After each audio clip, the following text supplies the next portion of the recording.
ভারতীয় পণ্যবাহী ট্রাকের গতিবিধি নজরদারিতে ট্রাক মুভমেন্ট নামে একটি ডিজিটাল পদ্ধতি চালু করেছে এনবিআর। এর মাধ্যমে প্রতিটি ট্রাকের আসা যাওয়ার তথ্য স্বয়ংক্রিয়ভাবে জানা যাবে।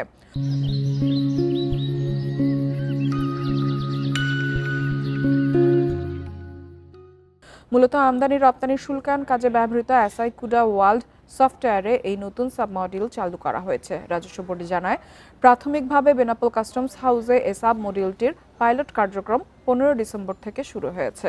অতি দ্রুত দেশের সব স্থলবন্দরে এই পদ্ধতির লাইভ অপারেশন শুরু হবে।